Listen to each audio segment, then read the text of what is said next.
Hello students, मैं राहुल परमहंस आज आपको क्लास टेंथ की साइंस का चैप्टर 2 का पार्ट फर्स्ट बताऊंगा, जो कि मेरा पेज नंबर 9 पर क्रिएट होने जा रहा है। स्टूडेंट्स, इसके पहले मैंने आपको चैप्टर फर्स्ट रासायनिक अभिक्रियाएं पूरी तरह से कंप्लीट करा दिया है और उसके बारे में मैंने आपको सभी टॉपिक के बारे में बता दिया था, ताकि जिन लोगों ने अभी तक उस चैप्टर को नहीं देखा है तो मेरे YouTube चैनल की प्लेलिस्ट पर जा करके आप लोग उस चैप्टर को देख सकते हैं। तो आइए स्टार्ट करते हैं। आज हम एक नया चैप्टर जिसका नाम है अम्ल, क्षारक एवं लवण, यानी कि एसिड, बेस एंड सॉल्ट, इसको अंग्रेजी में बोलते हैं। तो सबसे पहले हम बात करते हैं कि अम्ल क्या होता है, क्षारक क्या होता है और लवण क्या होते हैं। इनके बारे में हम बात करते हैं। तो स्टूडेंट्स, सबसे पहले हम अम्ल देखते हैं। अम्ल क्या होता है? तो अम्ल, जिसको कि हम अंग्रेजी में एसिड बोलते हैं, और इसके बारे में इसका जो स्वाद होता है वो खट्टा होता है। अम्ल का स्वाद खट्टा होता है तथा ये नीले लिटमस पेपर को लाल रंग में बदल देते हैं। यानी कि यदि अम्ल को हम नीले लिटमस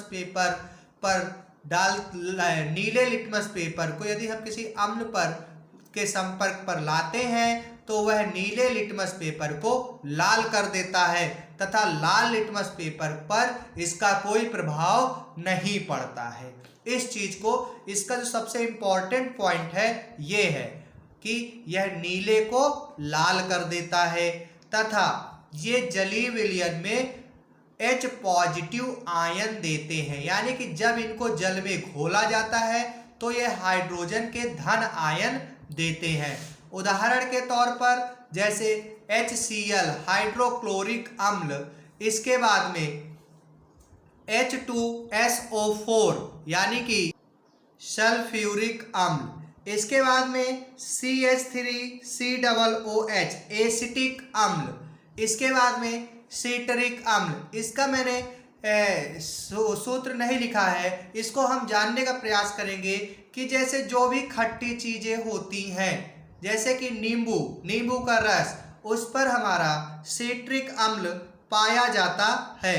तो स्टूडेंट्स, आपको ये अम्ल के बारे में पता चल गया कि अम्ल कैसे होते हैं, इनका स्वाद कैसा होता है, ये लिटमस पेपर पर क्या प्रभाव डालते हैं तथा ये जल पर घोलने से ये कौन से आयन देते हैं। ठीक है, अब इसी पर बात करते हैं कि अम्ल पर कुछ सांद्र अम्ल और तनु अम्ल नाम के वर्ण आते हैं। तो आइए मैं आपको बताता हूं कि सांद्र अम्ल और तनु अम्ल कैसे होते हैं। तो देखिए, जिसमें अम्ल की मात्रा अधिक और जल की मात्रा कम होती है, ठीक है, जिनमें अम्ल अधिक मात्रा में और जल कम मात्रा में होता है वे सांद्र अम्ल कहलाते हैं। यानी कि ऐसे अम्ल और जब विलयन किया जाता है तो उसमें यदि अम्ल की मात्रा अधिक कर दें और जल की मात्रा कम कर दें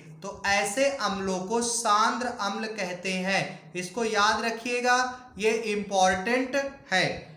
इसके बाद में बात करते हैं तनु अम्ल किसे कहते हैं। तो स्टूडेंट्स, जो तनु अम्ल होते हैं उनमें इसका उल्टा, यहाँ पर हमने अम्ल की मात्रा अधिक की थी, जल की मात्रा कम की थी, तो सांद्र अम्ल कहलाया। अब यहाँ पर अम्ल की मात्रा कम और जल की मात्रा अधिक, तो वह तनु अम्ल कहलाता है। और ये सांद्र और तनु अम्ल, इन दोनों को बहुत अच्छे से आप याद रखिएगा। तो जिसमें अम्ल कम मात्रा में और जल अधिक मात्रा में होता है तनु अम्ल कहलाते हैं। तो स्टूडेंट्स, आपको अम्ल के बारे में मैंने, जैसा कि जिस प्रकार से आपके सिलेबस में है उस प्रकार से मैंने आपको अम्ल के बारे में बता दिया।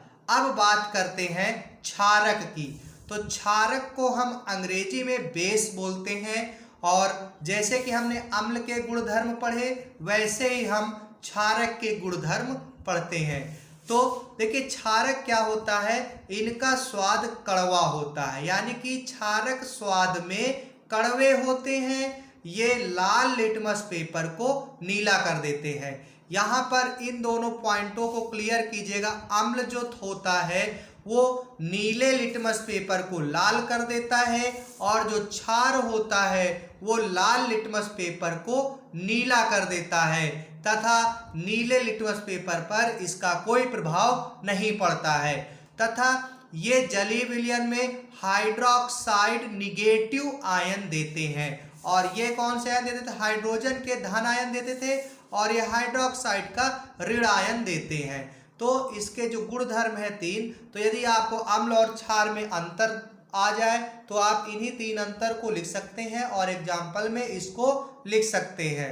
तो स्टूडेंट्स, अम्ल और क्षार के बारे में आपको पूरी तरह से समझ में आ गया होगा। अब बात करते हैं इनके उदाहरण की।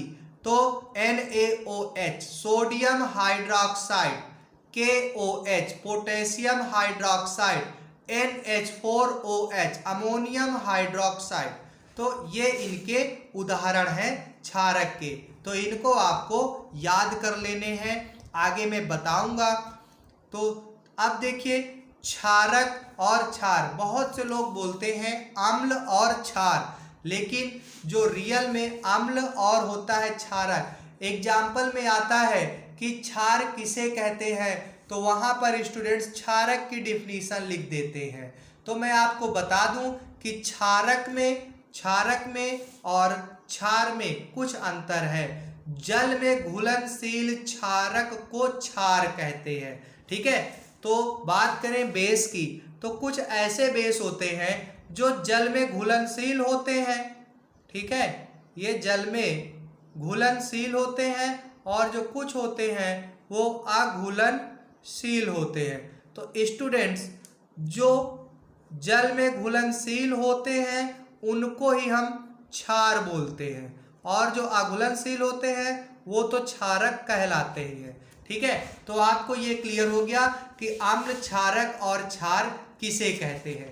तो आइए अब बात करते हैं सूचक, ठीक है।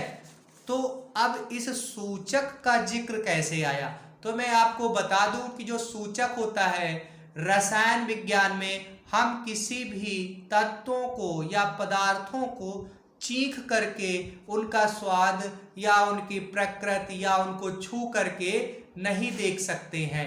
हम हमेशा उनके लिए एक सूचक का इस्तेमाल करते हैं, क्योंकि ये पदार्थ हमारे लिए हानिकारक होते हैं। जैसे कुछ विषैली गैसें जिनको कि यदि हम सूंघ लें तो मृत्यु संभव हो जाती है, या ऐसे अम्ल जो होते हैं जो हमारे त्वचा पर पड़ जाते हैं तो त्वचा को जला देते हैं।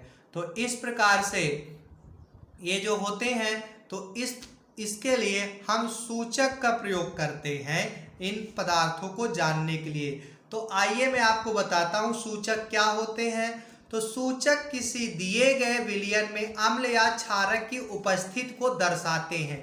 यानी कि यदि हमारे पास में कोई विलयन अम्ल और क्षारक है तो हम सूचक के माध्यम से ही पता लगाते हैं कि यह हमारा अम्ल है कि यह हमारा क्षार है, ना कि हम उनको चीख करके ना टच करके हम उनका पता नहीं लगाते कि उनको चीखे कि ये स्वाद में खट्टा होगा तो अम्ल होगा और स्वाद में कड़वा होगा तो क्षार होगा।